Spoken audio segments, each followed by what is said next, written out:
Hello and welcome to Hammers Chat, everybody. It's the Brentford preview. It's Talk a Good Game. Gio's not here because he's somewhere. I don't even know where. Good Gons, do you know where he is? I've no clue.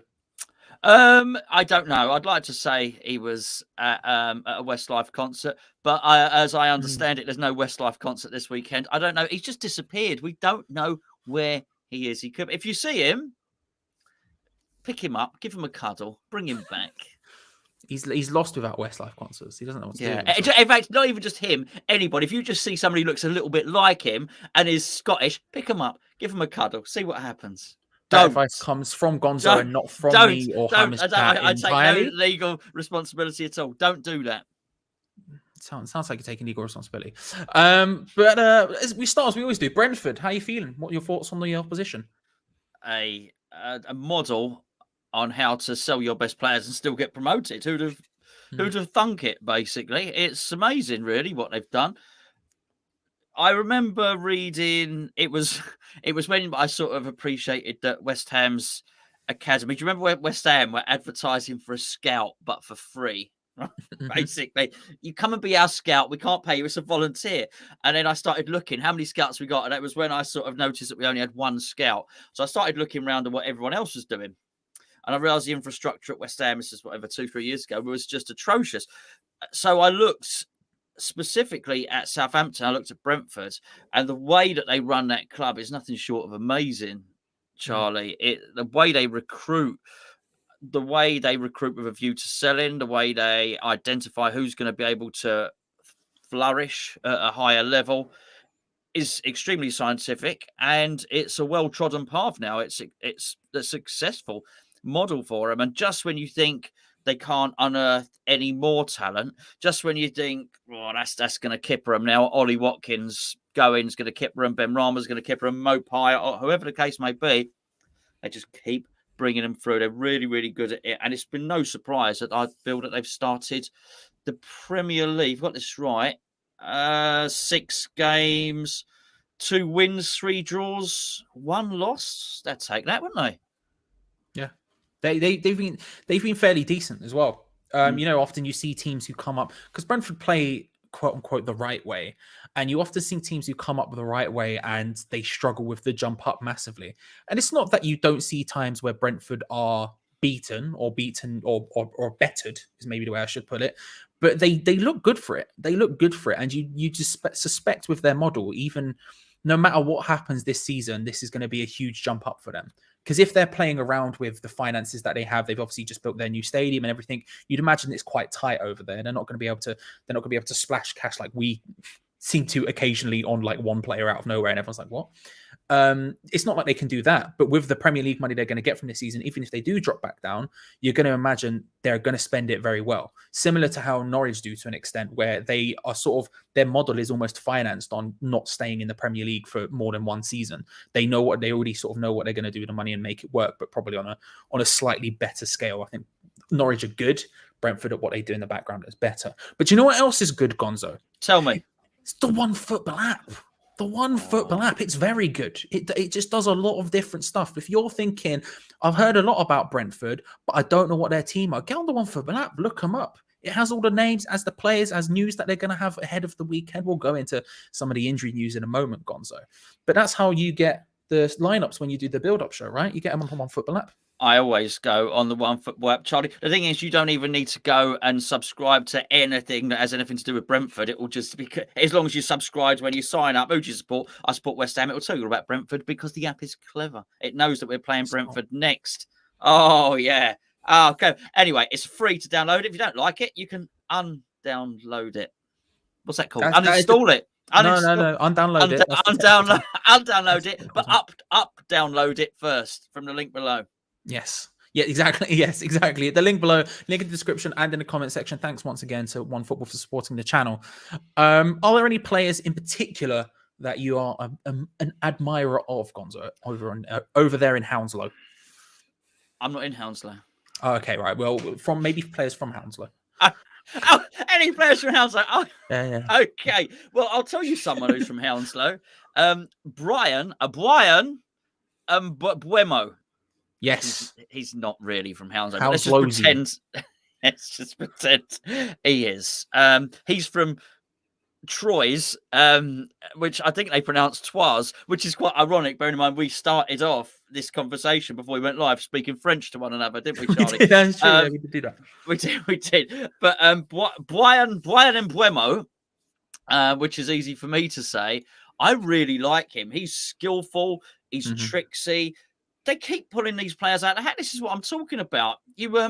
We signed Ben Rama, and then this guy pops up, and you think, hello, I wouldn't mind him as well. Absolute bag of tricks. The thing that's going to go really well for him, of course, and the difference between some of these clubs who come up playing football the right way, is they have a goal scorer. And in Ivan Toney, and who'd again, they sell Ollie Watkins, who'd have thought they would be able to bring in someone who's possibly going to be more prolific. I wonder if his dad's name's Tony, so it's Tony. But anyway, Ivan Toney would be good, wouldn't it? Ivan Toney, what a great player he is, and he's just getting better and better. We knew about this guy. Barry Fry warned us, not you and me. Personally, he did. Barry Fry phoned me and Charlie up at Peterborough. Said, "I got this player. This player here." He saw me in Morrison's, just started yelling it. Tony, Ivan Toney. And Charlie's at the create your own pizza section in Morrison's. Yeah. Screaming most days. More pepperoni. And then Barry Fry comes over. So never mind pepperoni. What about Ivan Toney? Oh, but he warned us. He told us, and he wasn't wrong. He wasn't wrong at all. Really, really good player. And if you just bear with me, I'll tell you another player as well, because I've actually got Tinternet in front of me as well, which has all the players on there. In the shed, you get the internet. I do. In a shed in Hounslow. Where'd you get Hounslow from? I've no idea. That's where Brentford is based. Well, is it? Not really. Is it? Yeah. No, Brentford. I'm fairly certain. If you look at if we get the A to Z out, I'm pretty certain Hounslow, Brentford, Hounslow. I'm not so sure. I don't know. I thought it was closer to the Thames than Hounslow. And anyway, it doesn't matter. It really doesn't matter where it is. They kept Rico Henry, which is obviously very, very good for them. I seem to remember us playing Denmark, and when we were playing Denmark not West Ham, obviously, when England were playing Denmark in the Euros, and everyone was saying, "Oh, hold on a second, they've got a couple of the Danish players in their team." So look, they're a really, really good team, and we're gonna have to watch it. We're gonna have to be very, very careful, Charlie. We are. They are a decent team. I'm trying desperately to see if it's technically in Hounslow or not. I'm not sure. But yeah, they do. They do have a very decent team. You've basically picked out all the people I would as well. Like Mbuemo is one of those people who, like you say, he's been there for a hot minute now, and he's continuously sort of got better. A hot minute. You know what I mean? I don't know what you mean. No, it's not now. It's been a bit. You know what I mean? A hot minute. I don't know. I'm 47. I don't know what you're talking about. A hot minute. Well, you don't look at David 44, but he's decent, and he's looked good for a while. And he looks like he can fit in the Premier League. Like I had a lot of confidence in Ivan Toney stepping up, but Mbuemo was one of the ones who I was looking at. I was like, is it going to happen? And I think it is. He looks on the pace. He looks really good, and he's one of the people again. If Brentford weren't to survive this season, unfortunately for them, they're one of the people you'd go, he's probably gonna be snapped up by someone you would suspect, and for big money. I mean, talking about them staying up, what do you think their expectations are this year? Their expectations will just be okay. No, it should be just to stay up. I suspect their ambitions will be a little bit more than that. I suspect they will want to stay up without flirting with relegation, and I think they can, and that would be absolutely massive for them, really. And it would be a real vindication of the structure that they put into place at that club, really. And I wouldn't be surprised if the chairman, the director of football, and all the manager and all those guys are saying, look, we can actually do this with games to spare. We can be safe in this league with six games to spare or something like that, and we'll let everybody else fight it out. I think that's probably their ambition. Yeah, I agree. I mean, like, I have a soft spot for Brentford. I always have. My dad's from West London, so I went to see quite a few. Why don't you know the geography of West London? And if your dad's from West London, I swear it's in like Hounslow. If it's not in Hounslow, then it's like it's on the border of Hounslow. I never grew up in West London. I grew up in North London, as my accent belies. However, Hounslow, I'm certain Brentford. Look, I will pull up the wiki. In fact, I'm looking at the Wikipedia page now. Suburban town in West London. Brentford. Hang on. Brentford suggests it's on a Brentford. ford. Yeah. I don't disagree with you, but Brentford is a suburban town in West London, England, and West part London, of the yes. London borough of Hounslow. All right. Thank you very much. Any doubters there? Any doubters? Yeah, step up. But yeah, you're gonna edit this. You're gonna edit it spell. No, I'm going to edit the rest of it out and just upload this bit. Just this. This bit. The bit I was correct. Yeah, I like it. Yeah, no. So I've always had a soft spot for them, and I like to imagine they would stay in the Premier League longer. I really do, and I think, like you say, I think they've got the structure to do it. And if they were to manage it, I think that would be massive. Because you can only imagine some of their weaker players you do think they could replace pretty quickly otherwise, and they'd be looking in a completely different market otherwise. And it might be a case of, oh, actually, I've heard of that player from League One, from League 1, as opposed to I've not heard of that player from League 2 or whatever, you know. But yeah, so Gio did message me as per usual when I take over these things, and he said these three things. Tell me all three, Charlie. You want me to read them out in sequential order, please? Should I read them out exactly how they're written? Because there's one word I probably... Well, I'm going to. Pinnock a doubt, which is good for us. That's the centre-back Pinnock. We will go through the injury stuff in a second. Yeah. Ayer a top signing, who's, of course, the centre-back. I agree with that. Is he He's Danish? I'm pretty sure. It sounds Danish, doesn't he? I'm going to go with that. Anyway. I'll back you. I'll back you back. Well, you did. He's probably from Hounslow. He's probably from Hounslow, but go on. Yeah. On the Hounslow thing. And the last one, Tony shagging defenders. That's what he's written down. And so I assume he means taking them on. And we'll go on to which ones he'll be shagging in a second. But yeah, injury-wise, as he said, even Pinnock is a doubt. Oh, I'll tell you what. Soufal will be having none of that. I can tell you that. If he even tries that crap on Soufal, if he tries any naughtiness like that, he will not have it. I'm telling you. I'm not suggesting Cresswell will. Might look laces through the head, but I'm not saying, he won't be having any of it. Yeah, well, we'll see. Pinnock is a doubt, as he said. Sorensen and Josh De Silva are both out. And for West Ham, our doubts, Gonzo, lie at the right back section. Of course, Soufal, who may not play, and Ryan Fredericks, who almost certainly won't play, I think Dave Moyes said. So what do we do? How do you solve a problem like West Ham at right back right now? What's your opinion there? Well, if Brentford have got some players who have been there for a hot minute, we've got a guy in Ben Johnson who's been there for a cold hour. Yes. Yeah, even longer, that means. It's going to have to be... It have to be Johnson. There's no other, but I don't believe it for a second. I think Moyes is up to his tricks again, and I think particularly bearing in mind either Tony's going to be trying to shag everybody. I think the last thing we need is a young lad in there. Take him out. There's no need for that sort of thing. Let him try his luck against the Czech Terminator, who will cut any of that naughtiness out. I think Soufal will play.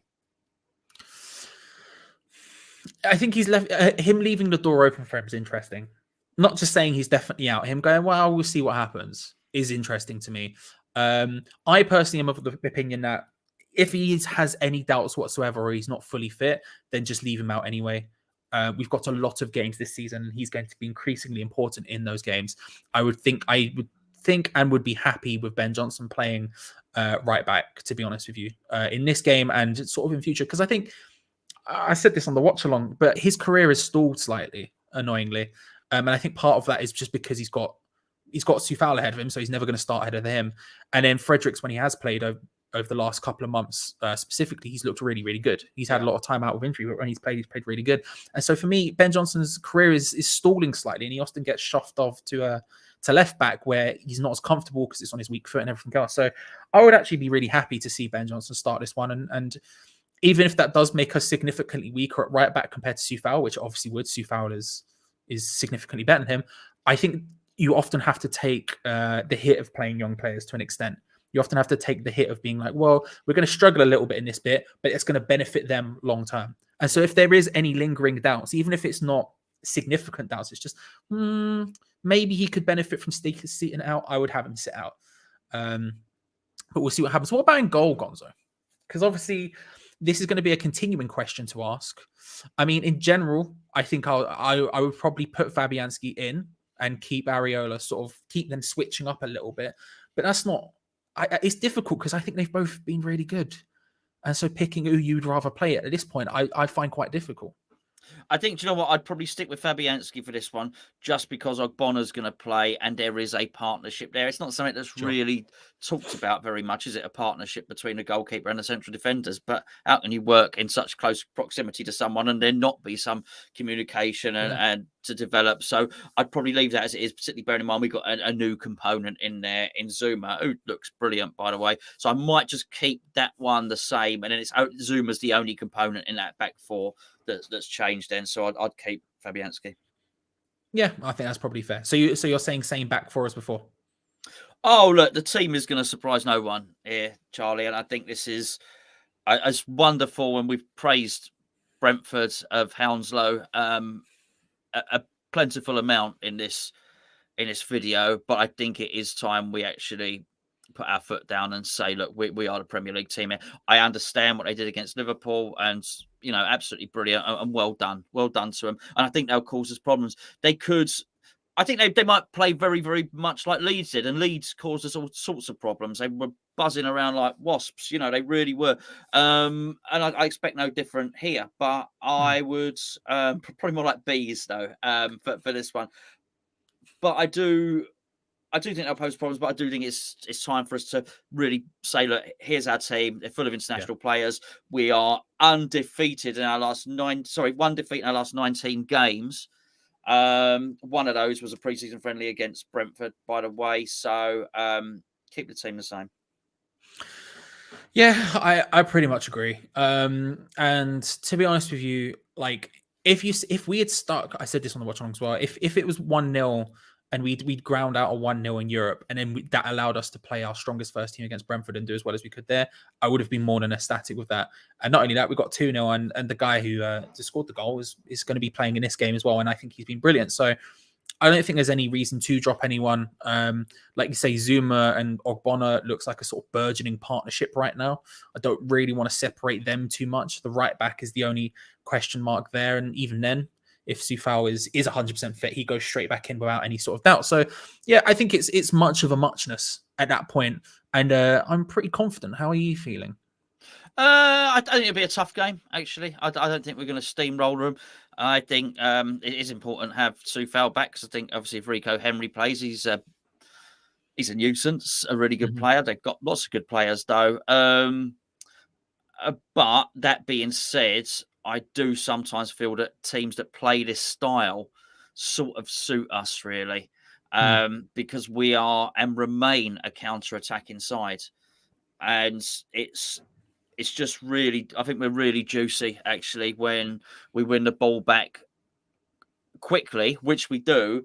And here's the point, we always win the ball back cleanly, particularly if Rice gets it. So it's not like we win the ball back and we have to scrape around. We win the ball back, it's at our feet, and the pass goes out quickly. And I think when it's Antonio, when it's Bowen, when it's Ben Rama, absolutely pelting it down on the counter-attack. And it's very, very hard to deal with us. And I think sometimes it plays into our hands a little bit. So I'd expect Brentford to have a little bit more possession maybe than us. So am I confident? No, not totally. I think we'll probably win, but I don't think this would be any pushover at all. And I do believe that it's a very, very important game. In many respects, I'd rather be playing Tottenham than I would fancy our chances more against Tottenham than I would against this team whose tails are up and who are playing, with a real swagger at the moment.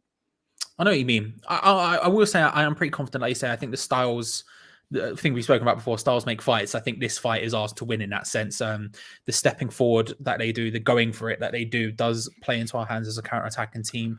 And I've been super impressed by everyone's structure so far this season. Even when we have had second string players come in, we still look just as defensively sound and defensively well structured and compact and everything else than we have done when it's our first 11 playing in. So even though it's Ogbonna and Zuma, for example, as opposed to Ogbonna and Dawson, who've played infinitely more times together, I'm still very, very confident that that defensive solidity will remain to exist. Having said that, I do think there will be goals in this game for both teams potentially.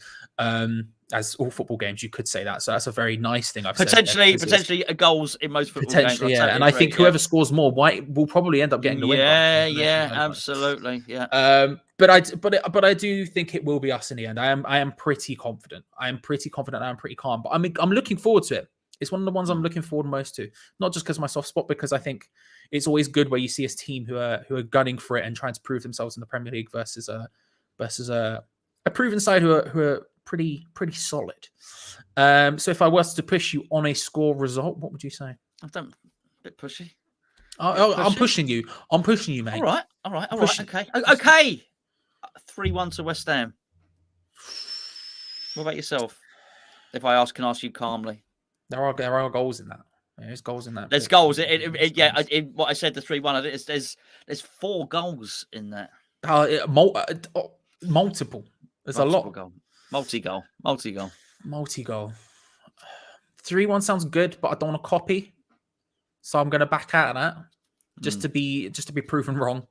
And I'll tell you what. I'll say there'll be goals in it. 2-1 to West Ham. 2-1 to West Ham. But okay. I do think we'll look at it at the end and we'll say 2 things. I think we'll say Brentford gave us a really good. We'll say there were goals in that. We'll say it's going to be a really short review, isn't it? If the reviewers were only saying 2 things in a review, this is why I don't do them anymore, because I keep it short. Tell us what we're going to say in a review. We can't get to that 8-minute mark where mid-roll out of time. We can't. You can't. We'll say 2 things. We'll say Brentford were really good in that game and pushed us, but ultimately, I think the second thing is we'll deserve it. We'll deserve it. That's how I feel, Gonzo. I'm not going to bother with the review. There you go. Just cut this out from this one and repost it again. I will. You know? I will. Ideally, with the bit at the beginning when I say correctly that Brentford is in Hounslow. I'm just leaving that out there. I just want people to know. Okay. Well, I did geography GCSE and I got a C. Thank you very much for watching. Fine. Yeah. Thank you very much, everyone, for watching. Remember to subscribe, like the video, all that good stuff. We'll be back on Sunday with a full slate of match day videos. The build-up show will be an hour before. That will be with Gonzo here. I will then take over for the watch along. And then Gonzo will be back with his live review, where hopefully he'll say more than 2 things. Guess how many things? Go on. Guess how many things what? How many things are you going to say? How many points do you reckon you're going to have to say? What, in a review? Yeah, overall. And I'm going to count them, and then I'm going to message you. Oh, you can't do that. Listen, I can't stop talking in any best of times. How am I meant to know? But Gio will be back with us. There'll be 2 of us saying many things. So, yes, Gio's back for the match. So I'll just point that out. No, perfect. I didn't actually know, so that's perfect. Again, don't know where he is. No clue. No clue. Subscribe if you're around here. Like the video if you've enjoyed it. Hounslow, probably, yeah. Like the video if you've enjoyed it. And we'll see you then. See you later, everyone.